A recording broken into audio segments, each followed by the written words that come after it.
Hola, ¿cómo estás, y'all? Welcome back to another episode of Pariba Talks. I am your host, Sharkk de mi mesmo barrio. No se veo serio.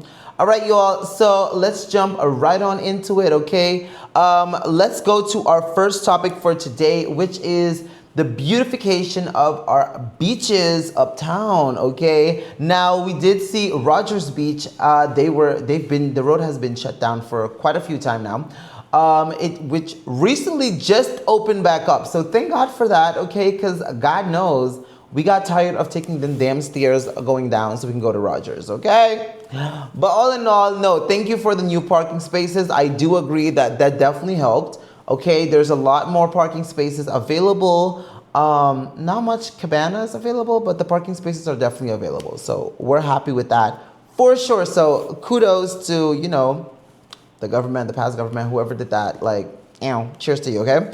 But what we do have to talk about is the state of the Sharkk. Now, we all know, if you are from Pariba, the Rodger's Beach family Sharkk is definitely an iconic space, okay? But in the past few years, it has been lacking hard maintenance, okay? And when I say hard, I mean hard maintenance. Now you can see a few videos I will be showcasing right here to the side of me. You can see that it is basically dirty, broken down, trashy. The roof actually needs a lot of fixing, so we need to work on that ASAP. I think a bathroom is definitely needed for this area. I mean, people spend a lot of birthdays here, they spend a lot of stuff here, they do a lot of things, activities here, and we don't go to the beach and spend like an hour. We go to the beach and we spend hours there. So I think a reliable bathroom would be highly recommended and definitely highly needed. The maintenance for this, I don't know where that will be coming from, but I definitely think it's something we can maybe have somebody designated to, maintain this specific area for the beach. You know what I mean? I know you know what I mean. Come on. Okay, so definitely this is one of the things. The bar needs fixing and all this good stuff. So whoever is doing the repairs, I highly recommend you get on over to, these spaces. Okay, moving on. Now, we also talked about the road to Colony. This is also alarming concerns that we need to be spreading on these areas. Nonetheless, let's talk about it, okay? We have no light poles, as you can see based on this video that I'm about to play for you here. There are no light poles, and this is extremely alarming. It is extremely dangerous. Over the years, we've had quite a few deadly accidents on this exact same area and the same road. There are no light poles, so at night it becomes extremely dark. Again, very dangerous for our people, and especially since now we have a hotel there, which y'all care about the hotels more than you care about the locals. Because if you cared about the locals, this would have been fixed, but it's not. It hasn't been for years, clearly. So now that we have tourists coming, and y'all seem to care a lot more about the tourists, hopefully the government will have this fixed in no time. A lot of locals actually also do use this area to do a lot of workouts. And as you can also see, there are no sidewalks. Okay, so another thing we have to fix. Now we want to beautify the beaches, but we don't want to beautify the way to get to the beach. Make it make sense. You know what I mean? So this is another area that I definitely think that we need to fix as soon as possible. All right, next off, moving on, okay? We want to first off give photo credit to Mr. Hilario Dunker. He is the one that actually posted this information, and that's why we are reposting it right about now, so we can also talk about it and bring more awareness to these situations, okay? There is the gates, actually, the school that or the image that you'll be seeing here is from St. Paul's Hall, located in San Nicolas. And the gate, as we can see, is basically falling in each other. So, no bueno, no bueno. This is definitely a safety hazard to the school, to the kids, and basically anybody around in the area that could be around this area. Okay, now there is no reason our schools should be looking this way. School money is going up every month, every year, and there is no excuse to why a school should be in this current state. It is unacceptable. From my understanding, DOA is the ones that are supposed to be fixing this, and this is a Catholic school, so it is under the instance of SCOA. Now, we understand a lot of teachers complain that there are no funds to assist with schools and all these good stuff, but I believe if DOA is supposed to be fixing this and you have assistance from SCOA, I think they should be able to put some money together and have this done as soon as possible as well. Okay? There should be no excuse to people paying even more school money every year. And this is the reality? No. So, SCOA, DOA, have it fixed. Thank you very much. All right, y'all. That is what we have for today for Pariba Talks. Coming up next, we got, Unfiltered Politics with Miguel Manzur. And we had quite a few things to talk about today. Y'all, welcome back to Unfiltered Politics. I am Sharkk Miguel, and this is none other than Mr. Miguel Manzur. How are you feeling today? I'm feeling good. How are you, Sharkk? We have a lot of stuff to talk about today, so I am definitely great, okay? So let's not waste the people's time. Let's jump right on into it. So first topic that we have for today, okay, we realize, okay, that there's now faster help for mental health. Yeah, and I'm so happy about this. What is this about? So originally it was a program of Respaldo. And let me just say this. So like in Holland, for maybe 100,000 population, they have 123 GGZ psycholoog. So we are nowhere near that. So in Respaldo came up with this idea. There are lots of people in Aruba that maybe have a psychology degree, but they're not necessarily prepared or have studied to do clinical psychology. So they came up with a one-year program in which they took people with a degree in psychology and they were going to give them a course to train them in clinical psychology. So they can actually see patients. And it was a program of 10 people. And, at the end of it, the idea or the goal was to have at every huisarts in Aruba, one day a week, a mental health professional. So you can go to your house doctor and see a mental health professional. Oh, wow. Yeah, so I'm not sure we're there yet. So that program unfortunately got canned during the pandemic and it was slow to come back. But now I've it's praktijkondersteuners for the huisarts, so POH. So right now in a lot of the huisarts, I don't know if it's one day a week or how often, but basically it's introducing mental health care at your family doctor, at your huisarts. And it's good because, they can give a preliminary diagnosis and they can kind of see, this is an acute case that needs to go straight to Respaldo. Okay. This is another case that, maybe it can wait a bit or go slower. So they know how to prioritize urgencies. Yeah, exactly. Because otherwise you have the family doctor trying to make those decisions and, they're already not equipped for that. Yeah, they're not equipped for that. They're full of stuff. We still have a way to go, like in the BES Islands, the Netherlands, of course, they have a lot more money because the Dutch subsidize a lot. They now have enough praktijkondersteuners or GGZ for the population. I think they're like about 30 in Bonaire, and they're about 20,000 people. We're 120,000, and I don't think we're even at 30 yet. But it's moving in the right direction. We always talk about mental health care needing more help. So I'm really, really pleased about this. This is like well done, really well done. Kudos to y'all, okay? Yeah. Y'all drop a comment, by the way. Let us know what you think about this specific topic, okay? Time to move on to the next. Yes. All right, it is time for us to get into the people versus Besaril. What is going on? So he, this was his whole. There were a few cases. So first of all, there was Not a case. A few. Yeah, there was, because there was a whole drama of what he did in Aruba House, and I have a lot to say about that. But there was also a court case that he was dismissed as a civil servant, and he went to court and saying that his dismissal was wrongful. He lost the cases, so he is no longer working as a civil servant. I think he was a police officer. So Besaril got condemned to 20 months, 10 months, and then 10 months conditional.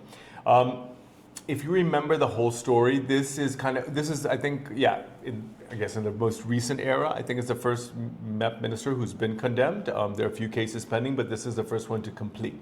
I was in Parliament when all of this story broke, and this is how it happened. In 2021, in May of 2021, apparently the Prime Minister and maybe the Council of Ministers received an anonymous email from Aruba House that, things were going wrong. There were some shady, dodgy things going on with the Chef Min. Eveline, at that, she decided to ignore it. Or she claims that she asked Aruba House who wrote this email, and nobody kind of fessed up, so they didn't know about the email. Anyway, so she ignored it. And she didn't follow up. Not then. She kind of put him back on the list, reappointed him Chef Min, and then in September, she ordered an investigation. Then, the May email leaked, and then she's like, oh, I saw that there was an email. Because she's like, I didn't find out about this until September. Like, liar. Anyway. So Girl! Then finally, she did order an investigation. She was smart about it. Well, smart. She set the parameters. She's always smart about it. She set the parameters. So she sent Seroe, which is the Centrale Accountantsdienst, it's kind of like the internal auditor of the government, to go to The Hague for 2 weeks. So they had 2 weeks to do their investigation.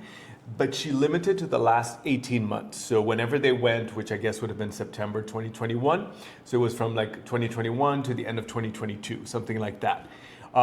So we only got a glimpse of maybe 20% of the time he was there. The big allegations of fraud and corruption were around Aruba Dag 2018 and Aruba Dag 2019. The truth is that none of that ever got investigated. Why not? So they came in and to Parliament, and Seroe and Eveline came, and he's done all these terrible things. I'm like, this is a cover-up. You guys haven't really looked into the big stuff. And if you just looked at his last year and a half and you found all of this, you should have looked at the whole period. Oh, damn. And they never did that. Seroe was only given 2 weeks, so they couldn't. So basically, they said, we only looked at the transactions that were available digitally. That they could still go into the ABN AMRO account and check it. The other ones were there, but they were kind of in archived copies, and they were only there for 2 weeks, so they never had a chance to go into that. So, he's been found guilty. I think, honestly, because we haven't done a full investigation of the whole period he was there, and there were like big sums that he was accused, or, allegedly big sums went missing, or kind of, especially around, because we don't do Aruba Dag anymore, and all of that drama is part of it. Also the COVID pandemic. But so anyway, and there are a few news media that said, strangely, and again, this is a recurring topic. We want to see the institutions and the public prosecutor treat everybody the same. Unlike all the other cases, they never asked for an exclusion for Besaril to remain out of politics or public service for so many years. In every other case, they did. They always did it, exactly. So I don't know if it's because, I think they asked for 3 years. The law is, like, for example, a minister, you go through screening. As a member of parliament, you don't go through screening, but if you're condemned or you're found guilty and I guess your castigo, how do you call that in English? Yeah, okay, we get it. Is more than 2 years, then you're excluded from being a member of parliament. For the most part, the people can elect whoever they want. I kind of agree with that. Sometimes you wish they made better decisions, but like it is what it is, no? But so anyway, so yeah, that's the first MEP minister to kind of go to court in the recent period, be found guilty. I gave you the details. Like, we haven't even looked into the whole of it. I think the prime minister kind of helped him along in all of that. So yeah, that's kind of where it is. I don't know if he's going to appeal. I think this was the first thing. But anyway, he might be going to jail for 10 months. When it comes to topics like this, I like to ask, what are questions or what are things that the public is now supposed to be asking when it comes to these type of cases? Well, you should be asking, like, Why didn't the Prime Minister act in May when she got the first email? Why did she put him back on the list? Why did she reappoint him Minister of Plenipotentiary? Why didn't the screening law or the Public Prosecutor's Office, or why wasn't any of this caught? Like he should have been red flagged not to be renominated. I think the timing might have played a role in that. And then why, whilst an investigation was undergoing, did he stay in office? Because like the CAD finished their investigation in January, it was done. The Prime Minister lied to Parliament repeatedly and said, oh, it's not done, it's not done, it's not done. And I think it came out around summer. So he wasn't, she had the results and he was there for another 6 months. I think he stepped down in July. Okay. So it's kind of, let's say, and that's where Parliament's role is, to say like this is unacceptable, but we still have a stemple Parliament, so the coalition members of Parliament, we're not going to take her on that. So basically it's, the ministers are the boss of Parliament in effect, in practice. That's crazy. Yeah. All right, well, y'all, drop a comment. Let us know what y'all think about this topic real quick, okay? Now, moving on, our Miss Universe 2024. Yes. Okay, she got a little plantation here in Aruba. That sounds bad, I know. But there was a plantation that they busted. I know, I saw that. Y'all need to let the people live. That price has gone up.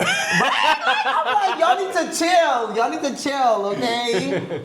Pero we're going to talk about agricultura on a different day. But, okay, please, let's break it down. Yeah, so the Miss Universe was here. It's nice. Like, I think they're doing, like, world tours, and she came to Aruba. She did a lot of nice stuff. And there was that picture of her, the Prime Minister, and the lovely Anouk planting planting a native tree. And the Prime Minister is the Minister of Nature, and I think it's cute that, all the planting and, the wonderful, like, feel-good moments that you have on Facebook. But that's an area that we need action, There was a Dutch university that made a study that we've destroyed 70% of our nature. Parque Nacional Aruba used to estimate it at 90%. Whatever it is, it's way up there, 70%, 90%. It's still high, it's too high. Yeah, it's kind of, we're in critical stage. So we want to see action on that. And action on nature means that you're going to have to take decisive action. Like what? There's a lots of, we'll get into it a little bit later, but there's like lots of action on, are you going to limit hotels? Are you going to limit vacation rentals? Are you going to limit the island's growth? Are you going to develop a structural plan for our population growth? So there's a lot to be done there. Shouldn't that have been already in place? You would have thought so. Like the truth is, and I don't hear enough of it, there is a carrying capacity report from 2019. We've spoken about it before. We've talked about this a lot. 19 socioeconomic indicators. All of them show we've passed our capacity. So we've been over capacity since 2019. So when I kind of see people celebrating record years and they just had another one now, it's kind of like it's tone deaf. Our friend Nigel will be like, "What is this?" Okay, for what? Like, yeah, like he would literally say, and I don't agree with it, but he's like, he calls it like neo-colonialism. It's like we're selling our land to foreigners for them to come build and operate hotels that foreigners work in to get all that money, repatriated overseas. So especially when it comes to nature, like that's the best legacy we can leave the future generations. So we need a lot of work there. A lot of tree planting. So if we've lost 70 to 90% of our nature, I know that Medellin had a program that they planted 2 million trees in the city and actually brought down the temperature a couple of degrees. So we have been, since colonial times, there's been deforestation, especially Sabaneta used to be like a forest of Brazil wood. And it has affected our climate, the lack of trees. We definitely feel it. So, okay, so guys, plant more. You see, I've been planting as well. Have you? What have you been planting? It died, but don't focus on it. Okay. All right, y'all. Drop a comment. Let me know what you think about that topic real quick. Moving on, we have to talk about the government is now promising. Or they're coming through, following up on the promises for the elders. They're taking steps, which is important. This is the Minister Mervyn Waidras. I love her. She used to sit behind me in Parliament, and she's a lot of fun. So I've never heard that lady speak. She is fun, and she's entertaining when she speaks. And she, in the history of Aruba, she was the longest serving member of Parliament. Oh wow! And now I'm glad that she's in as a minister, and she comes. Finally, she's come from the Socialeveld, so I expect great things from her. She's kind of like they've worked hard on kind of putting back the medicines that were taken out of AZV. And they had a conference, and it was like, that we're reaffirming, or the government is reaffirming their commitments to the elderly. This is a ticking time bomb. We have a double vergrazing, so our elderly population, or pension age population, is going to kind of massively grow. Even from when I was in Parliament, there's Why a ticking time bomb? a ticking time bomb is because in the 80s, 90s, we imported a lot of foreign workers that are going into retirement now. A lot of them don't have family in Aruba, so they need care. A lot of them didn't, they get a half pension, so they're kind of reaching retirement without the funds to survive, in retirement.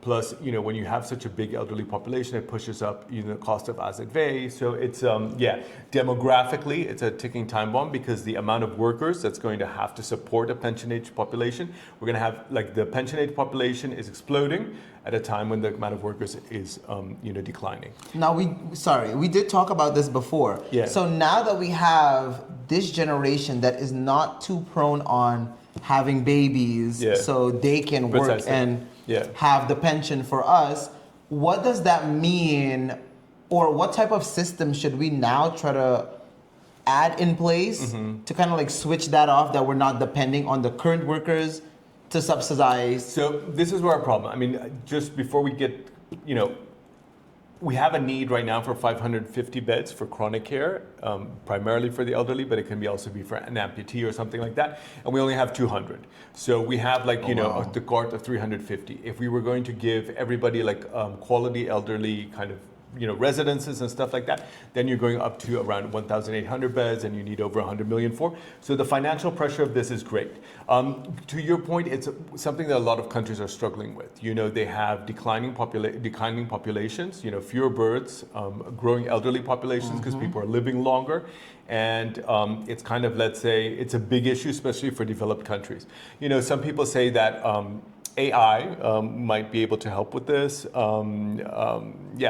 So if you're going to have a lot of jobs automated, it means the economic production can continue to increase even with less workers. And then we will create, hopefully, funds to be able to take care of our elderly. You see how AI is taking y'all's jobs? we're going to have an AI government. Well, I think they would do a better job. Yeah, it's true. No, because because when you have artificial intelligence, there are dangers, of course, as well. But what it does, it kind of gathers, accumulates all the evidence we have of hundreds of years of human governance, So it can compute all of that, different economic models in different areas of the world, different levels of development. So it has a lot more information than any single individual can have. And it's not going to be biased. It's just going to give. Well, that's not true. It is going to be biased because the information that's been fed to it is from history books. That's true. So it's quite misogynistic. That's true. That's true. Yeah. But it will be stemmed on facts, though. If the facts that you give it, basically. The way that we've written history. Yeah. Damn. Yeah. Okay, AI. All right, y'all leave a comment and let us know what you think about AI taking over. Okay. All right, now let's talk about ATA. Yes, so ATA presented their annual report, the 2024, to the Commission of Tourism. You had Dangue Odibert, the former Minister of Tourism, he was throwing shade. No, he was crashing out a little bit. Yeah, he was, but he's like, record tourism. You had Evelyn saying, this is an example of our good governance, that we have record tourism in 2024. And I'm like, okay, what about the carrying capacity report? We're over capacity. We are so beyond trying to get record tourism. It's quality, not quantity. And we've been talking about quality over quantity for the past decades. Now they've kind of renamed it high value, low impact model, but we still don't do it. Just to give you an example, between 2023 and 2024, we got 160,000 extra tourists. Okay, so that's the amount of tourists, stayover tourists, not counting the cruise ship tourists that came. And it's kind of we're kind of like a junkie with this tourism thing. We know it's destroyed our nature. We know it's kind of putting so much pressure on our infrastructure. We know that there are different types of tourists, some that spend $850 a day, some that spend $250 a day. But for some reason, we cannot move the focus away from tourist arrivals. Not every tourist is the same. And a structural plan, and as long as we have our ministers knowing, or ex-ministers knowing everything that's happened, knowing that, we were, maybe in 2019, we were around 1 million tourists. We were already over capacity then. Now in 2024, we're over 1.4 million. So 400,000 extra people are coming and staying over. That's not something to celebrate. It's something the alarm bells have been ringing, and there hasn't been the political will to do anything about it. Can I just add to this, where I feel like ATA is doing what they need to do. And we talked about this in the episode of No Filter we did with Ronella. Yeah. ATA is doing their job, which is managing tourism and making sure that experience is. Yes. So they're doing what they need to do. Fine. If you want to make sure that high-end value guests are now coming in and yet, great, do your big one. Yeah. Where I have an issue is, why is the government so involved in Atta's job and like doing Atta's job and like celebrating Atta's accomplishments, but they're not, to me, they're not focused on, okay, Atta, you're focusing on getting that type of tourist to Aruba. I feel like the government needs to be focused on, how do we make sure your locals, the people that actually voted for you, can also have a great life with coexisting with these people? Because I feel like everything is just catered to tourists and their experience and how they feel and how they will view the island. And okay, great, but they don't live here, they don't have to work here, and they don't have to live off of the cost of what actually is going on here. Yeah, so a few things on that. Let's go. ATA is a sui generis, so it is a semi-independent government department. They're a success story. So one of the reasons that ATA was created was to kind of, let's say, government doesn't work very well. The departments are, for the most part, like dysfunctional messes. So basically, they took... For the most part, heavy on it. Yeah, because tourism is so important to our economy, they created Aruba Tourism Authority, sui generis, so the tourism levy goes directly to them, so they're directly funded. They don't have to wait on government to kind of send them funds. And basically, you know, I guess their area of concern has broadened over the years because they've proved themselves to be very capable. Originally, it was most predominantly focused on marketing, opening up new markets. You know, they have a big budget. I think the way Aruba is marketed, the brand that we have, especially in the North American market, it's the envy of the Caribbean. So we're kind of like, we don't want to get complacent, but we're at the top of our game. Aruba, of all the Caribbean islands, has the most repeat visitors. And, you know, a big part of that is what the people of Aruba, organizations like ATA contribute. So the government always wants to say, oh, look, they're doing such a great job. It's, you know, and they are it is still, even though it's it is kind of a semi-government organization. They produce a lot of money. In the last years, they've also given some dividends back to the government from the tourism levy. But I think it's starting to change now, but their focus has still been like, oh, we've had record numbers, we've had record numbers, we've had record numbers. Now, of course, you know, it also depends, you know, if the airport wants to see growth, if the minister wants to see growth in tourist arrivals, because that's what the public eat up, they're under pressure. But they've known for a lot longer, and it's kind of, let's say, we'll get to him. Haddock, Atia does talk about a cap. Let's just cap the amount of tourist arrivals. ATA hasn't gone that far.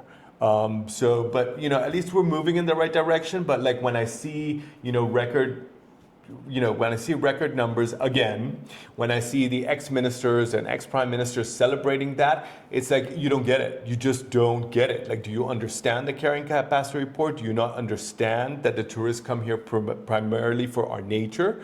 Do you not understand the pressure that especially the tourism industry has put on locals? The island is not affordable anymore. So we need structural plans to kind of, arrest that and also make sure that the benefits of tourism reach every household. So that's the biggest challenge that this government is going to face, along with, controlling price increases. So yeah, they have their work cut out. It hasn't been 100 days yet, but we are waiting for a structural plan on that. So that's the ATA report. So great that we have like about 1.4 million tourists now. But I think if you asked every person in Aruba, it's like, it's enough. We don't want more. We want better, but we don't want more. And that's what really we want the figures. We want better quality of life for us. Yeah. That's what we want. Man. Yeah, so like I'd like to see them be a little bit less tone deaf, both the politicians and ATA, with what the people really want. Like in the end, it's all about them. Okay, let's go back to the people. What are questions that people are supposed to be asking our current government and questioning them on? So one thing that I would like to see from ATA is like, again, they know that depending on your country of origin, different tourists spend different amounts of money. We'd like to see research studies. Do people who stay in vacation rentals, do they contribute more or less than people who stay in hotels? Cruise ship tours, it's always a controversial issue. We haven't, some people say that their actual contribution is negative, like the amount of money they spend to what they kind of tax on our resources and infrastructure and stuff like that. That's what we want to see. Like, what should we be focusing? Maybe are there some cruise lines that, hey, what, probably it's not worth for them to come. Yeah. And which it takes us to our next topic, which is, Let's go. there was like PAMAC, PAMAC. PAMAC. Yeah, I forget what it stands for. There was basically the tourism industry came, and Minister Cecilia was there, and he said, yes, we're committed to the tourism industry. Again, tone deaf. Indications show that tourism, it's controversial. Again, does each tourist that steps on Aruba, do they contribute enough to write off what they're taxing our infrastructure, environmental degradation, blah, blah, blah, blah, blah. So that information we definitely want, and we just want, if it comes out that it's no, it's like their contribution negative, all right, One Air, for example, they won't take more than one cruise ship per day. There's always been talk about fixing the harbor this side so the tourists, the cruise Correct. ship, so spread it out. Like maybe, okay, one ship in Oranjestad, one ship in St. Nicholas. That's like the most we'll take. And then choose the lines that bring luxury tourists that actually spend. Like sometimes I speak to the jewelers, like I'm not going to mention the brands, but they're like, blah, blah, blah, and blah, blah. They can, they might as well not come because they don't spend anything. So, yeah. There were 2 meetings in Parliament, I think, or 3 meetings in Parliament. I tried to watch them. I watched a little bit of them, but it gave me PTSD. So I'm just going to give a synopsis. So there was a meeting that I think was called in April with Minister Geoffrey Waver, and that was to discuss Aruba's preparation for the trade war. As you remember, like President Trump announced this massive tariffs that would have totally distorted international trade. Then he kind of gave a 3-month pause so that they could negotiate trade deals. That expires the 3rd of July. None of us know what he's actually going to do, if those tariffs are going to come on board, or if they're going to be reduced. So, rightly so, the opposition members like, well, if the tariffs come full effect, as he had announced in April, next week or on the 3rd of July, we're screwed. And the minister said, well, there's no reason to worry. We're kind of projecting. The issue is when you're trying to make projections, you're looking at last month. But what we need is you need to look at the front thing. What's going on? What's about to happen? Yeah, and it's the variables are so grave and they change every day. It's difficult. I mean, he said the surplus at AZV and SAB can cover any kind of decline in tourism numbers, but they're talking about a 3 to 6% decline in tourism numbers. Let's hope it doesn't get to that, and let's hope it certainly doesn't surpass that. But definitely an area that we need to continue watching. July 3rd is kind of, let's say, the pause or the exemption from the trade tariffs expire. So yeah, there was that meeting in Parliament. I feel like it's kind of annoying that especially after something like COVID, you would think we would be working on more sectors. Yes, but again, people think that, work on more sectors, take it out of the closet, and it's going to happen. No. Absolutely not. Absolutely not. Tourism, we started building tourism in the 1950s. Okay, so it takes a 50 things. They're trying to kind of develop agriculture. I saw Minister Geoffrey with that for credits. We could do more, but again, a lot of the Caribbean islands specialize in kind of financial services. The banking laws right now make that very difficult, and Central Bank we got to is switch them out. Yeah, and that's kind of what we have to work. You do want to diversify our economy.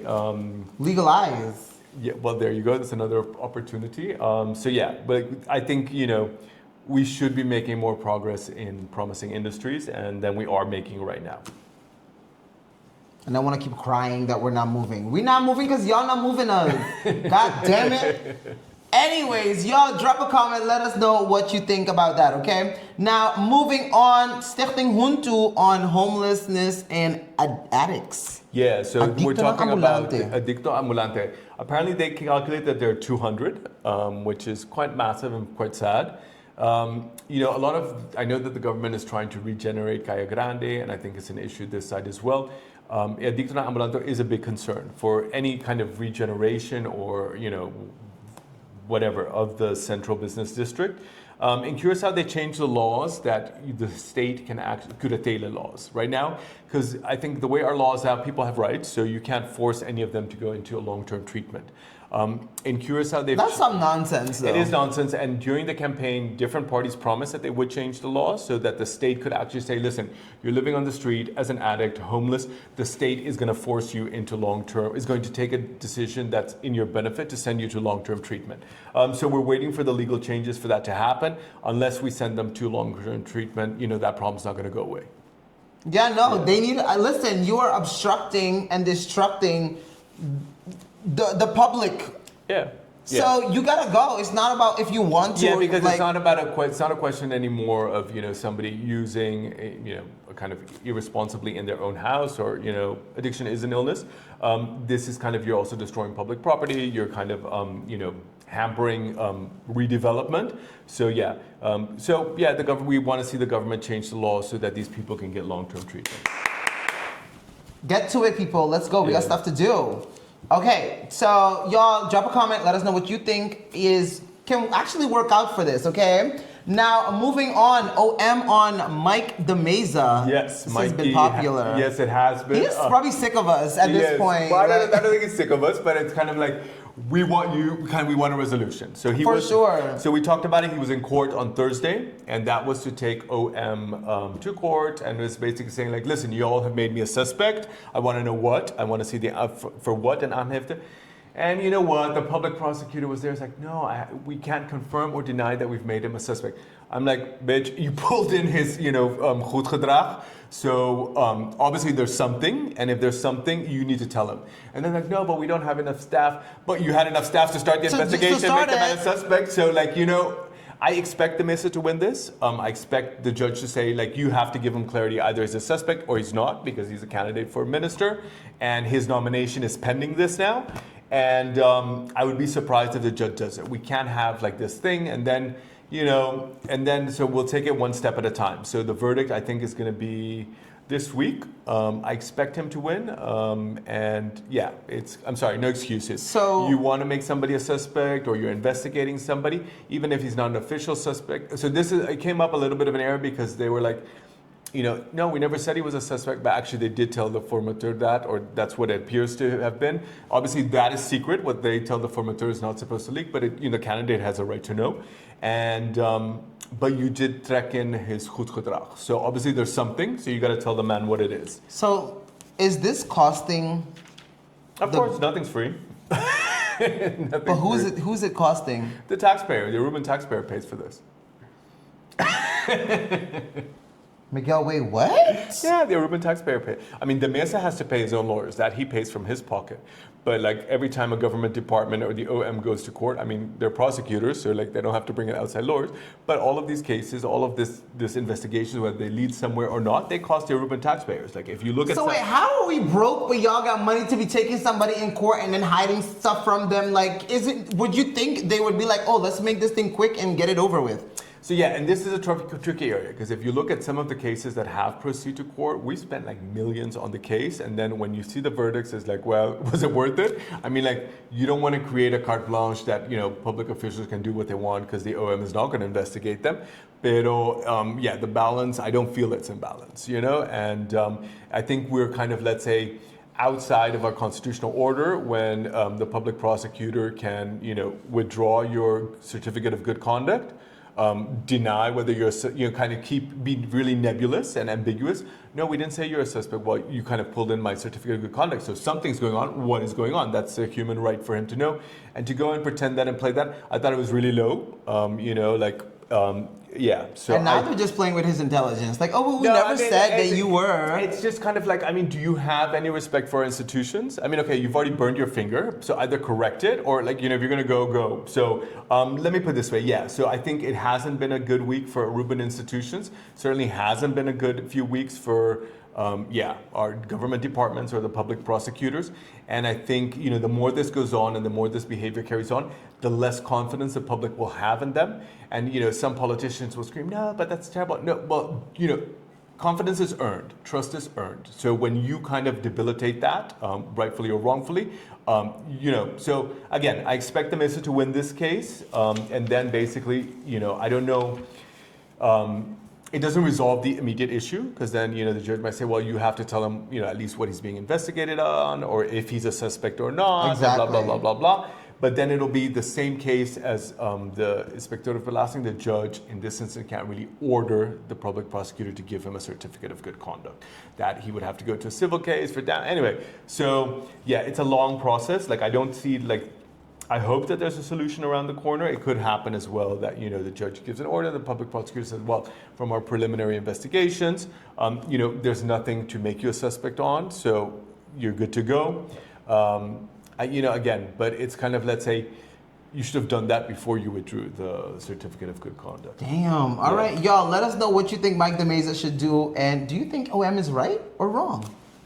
All right, now let's move on to Heru, Hopina Herrick, okay, and Atia. What's up with them? Yeah, we had him on the breakdown. Yeah, so good for Herrick. I like him. He's doing a great job. He's increased a member of Atia, which is the Aruba Trade and Industry Association. He's one of the first gremios that has called for a cap on tourism numbers, saying like, listen, we just need to say like, this is the amount of tourists that we can carry. So good on him for that. They've been doing good stuff, and we really need our gremios to continue stepping up to the plate, keeping government in check and saying, listen, we want action. And, the trade, the industry, we need a government that functions. We need kind of fair tax laws. We need, the people need to be given the chance and the economy needs to have the chance to flourish. And I think they celebrated 80 years of their existence. Oh, wow. Yeah. All right, congratulations to Atia. All right, now let's talk about the high-rise hotel guests on dirty water and the smell. Yeah, it's a situation that doesn't go away. And this is kind of like when people say, oh, you shouldn't criticize government and stuff like that. It's like, hello. And I mean, I did, once I said that, this is government incompetence, that they can't do it. Some public sector employees did, take offense to that. And they're like, it's not government incompetence, it's corruption. It's, the minister or the people in charge wanting to kind of fix deals and all of that behind it, and it may well be. But the bottom line is that, Aruba wants to charge first world tax rates on its citizens, but deliver third world services. Ooh, clock it. But it's true. It's true. It's like we pay a ton of money, both the locals and the visitors, we pay a ton of money. And with that money, you're supposed to have proper schools, sanitation, roads, and all of that. And tu camino te quebra. Poop waters blowing up in front of the hotels, the main area of our economic lifeline.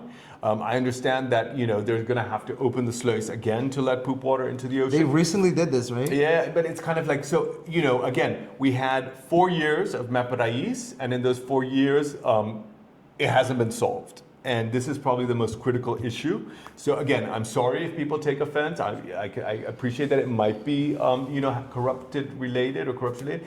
But for me, it looks, there's no other word than government incompetence to say, from the elections in 2021, you knew this issue. We are now in 2025. And we've made no progress. Poop water is still in front of the hotels. Poop water is still going into the ocean. It's like WTF, And then, does that hotel still have like a lot of issues with the scent, Amsterdam Manor? Yeah. So I haven't been there recently. They have an event that I'm going to. They have an event coming up recently. Yes, I will be going. I think it's better, but it's not resolved. And and this is where you see how, dishonest I think government is, because they had a case against. Because of the Airways at E, Anouk Valentina had a case against the incinerator, and what the government did is they created AWSS, and they took all of that, both the Airways at E and the incinerator, and put it into that. Because now it's a new company. So the cases against the previous government departments, it's like a legal maneuver to try and kind of buy time or get the government off the hook and stuff like that. It's disgraceful, like just do your proper jobs, and if you can't do your job, outsource this, And it's the fact that they, like, when they fix a road or they fix something small, they're like, look what we did. But that's part of your job. Yeah, that's part of, okay, in all fairness though, like, we all pay like the nummerplaatbelasting, which is kind of like a road tax. Only a fraction of that actually goes to fixing the road. So maybe like the income from that is around 25 million. Government, I think at most they've spent 9 million of that 25 million on fixing roads. And just to... Whose fault is that? No, and just to kind of like, to actualizar mantención. So just to kind of maintain all the roads, bring them up to date, never mind kind of expanding in all the new areas, especially in North, we need 350 million guilders. That's just to bring everything up to date, like the maintenance and stuff like that. So it's a big challenge. The Mininfra will have a handful to do. Anyways, y'all, drop a comment. Let us know what roads and what all these places that need fixing. I think get them fixed. It's probably easier to send a comment of which ones don't need fixing. Ooh, that's true. This one's okay. Which ones are good? Let us know which ones are good. Yeah. All right. Now, speaking of road, let's talk about DUIs. All right, now we just saw the Mr. yes. Marco Espinosa. Ay, Dios mío, señor, what are you doing? You know, Let's talk about this. So yeah, apparently he was intoxicated and drove into a ditch and got arrested. Let me say, if he's He was arrested? yeah, I think he spent the night in jail because he was too intoxicated to drive home. Some media, you know, whatever, it hit the stories. In the end, it's his personal life. He wasn't drinking on the job. Thankfully, he didn't hurt anybody. It's not the example you want to be set because he is the press chief for the government. If he's running Mike de Meza Facebook, you know, keep going. Unless he kills someone, you can't move him because he's doing a really good job. But yeah, it's, you know, like opposition jumps on this and that kind of stuff. But yeah, so Marco maybe drink a little bit less. And I don't think nobody should be drinking and driving, okay? That's why True. we have bar. Bo amigo responsable. Yes. Stop drinking and driving. If you know you want to drink, find somebody to drive. Yeah. God damn, it's not that difficult, y'all. Yeah, it's true. You know, it would be easier if we had better public transport or maybe Heavy on that. or ride-share apps. Like drinking and driving really stopped overseas when you had Uber. But you know, like Ursula tried that, but the taxis almost went crazy. So anyway, Well, we need some type of service because Yeah. taxis don't listen. At least even if you have like a car service for like the locals, because the taxis they don't really fuck with the locals like that, anyways. not much. No. So there needs to be something, but I do agree. Public transportation needs to be fixed. No, Okay. you can't fix it. You just have to like close it down, and start over. Like Whatever, yeah, it can't be well, stopped. whatever it may be, but public transportation, like it needs to be like Holland. Wow. Yeah. That costs a lot of money, but yes, Okay. we have to do better. Well, yeah. we make a lot of money. How much is tourism make a year? True. And y'all love bragging, so True. take that. Okay, so moving on to Mr. Otmar Odiber on the rekening. God damn. So he brought it up, and it's a good point. He's like, you know what? Let's not pretend that Parliament has any insight into government finances, seeing that there's no jaarrekening. There hasn't been one in the longest time. According to our constitution, the jaarrekening for the year before should be presented to Parliament every June. I think maybe to 2021. I don't know. Shomara left. She made a lot of promises. Never kind of like she was never able to complete the timeline. I think she left 2019. I think at Algemene Rekenkamer. Maybe 2020 has gone as well, maybe 2021, but we're running way late, you know. So basically right now in this month, we should be receiving the jaarrekening of 2024 and therefore 5 years behind. You know, God forbid a citizen do this with their taxes or a company. Whoa! Because you're in jail. But the government, no responsibility whatsoever. I remember Shomara gave some excuse about this though. She was like, this is why there was never a jaarrekening and yada yada yada. Yeah, she does. I mean, excuses are plentiful, but you know what we want are solutions. You know, she always said, "Oh, but you have the uitvoeringsrapportage, which is always like 6 months late," and that's a political document. It's not, you know, it's not. Yeah, it's not a financial statement. They're a little bit different. So yeah, we want to get there. I hope, you know, I think the goal was to have all the jaarrekenings up to date, so that 2026 could be the first annual accounts that gets audited by an outside auditor, like an accountant. We've never had that. None of our accounts, our national accounts, have been audited. So that's the goal. At this rate, I don't see them making it. So Joffrey has a lot of work. But yeah, it's good. I appreciate that. You know, Parliament brings up, because otherwise you're there supposed to control government, primarily government finances, and without a jaarrekening, you know, it's just bollocks. There's like nothing really like, you Can know. AI do that for y'all? Yeah. God damn. Hopefully soon. Like y'all need to get removed. If clearly y'all can't get the job done, then we need to find somebody that can actually get the jobs done. Please. All right, moving on to Minister Geoffrey Waver on his new law. Yes, and this is one of his authentic projects. This is something that started with him. You know, he was very competent in that. He kind of, when we were in the Landspaket, any minister could come with a project and, you know, request financing from the Netherlands for the project. I think to date he's the only one that's managed to do that, which I don't get, because if you're a minister, you know, you can get like a new ICT system for DVG or whatever, you know, but like they just couldn't get the shit together to kind of put a project dossier, apply for financing. He did it. There's the Aruba Fair Trade Authority, which was set up, and now there's the Consumer Protection Law. And it's kind of, just to give an example, it's like if you buy something and you're promised like a warranty and, you know, it breaks down, right now there's no really kind of guarantees. So yeah, so I think it's a good, you know, it's a good win. Like consumers will have for better sure. protection. Bring it on. Yeah. More of this, Mr. Geoffrey Waver, and more of this, everybody else. Yeah. More. Okay. Y'all, okay, let's move on to the final one we got for today, which is Dangui's take on the new directors. Yeah, so he did that post and he's like, oh, under AVP Futuro, there's no good corporate governance. I'm like, shut up. Shut up, just shut up. Because what MEP is really good about is like they introduce a Bureau of Integrity. There's no integrity whatsoever. They open a position and it goes through a formal process, but they already know who's going to win. They structure the position so that their candidate wins. So they kind of jinx the system, but they make it look thick. Like it's a fair. Yeah, so he's complaining about good corporate bullshit. At least AVP is like, okay, just like you do, we're going to put our people and we're not going to go through that bullshit of like, whatever. So that was his complaint.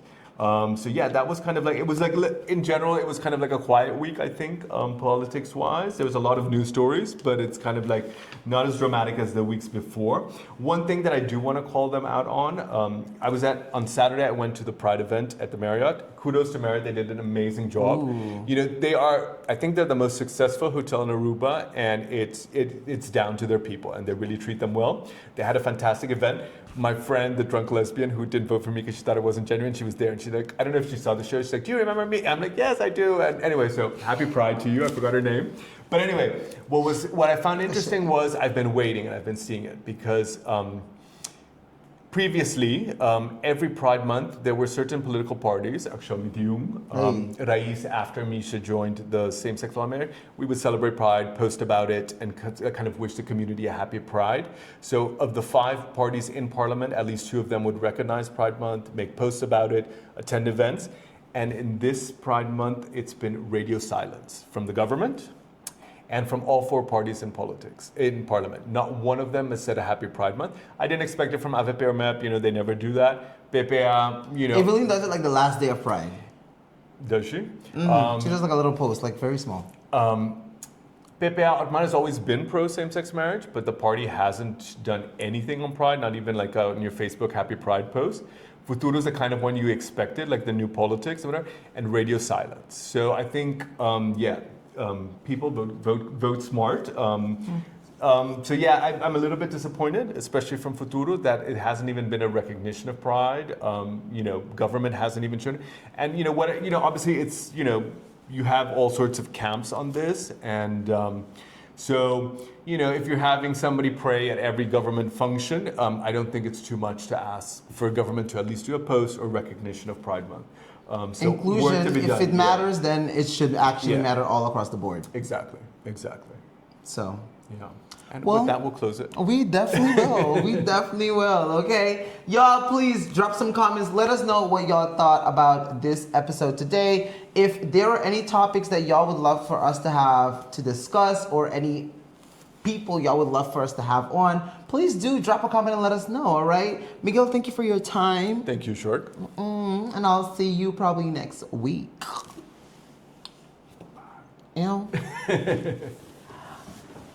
Listo.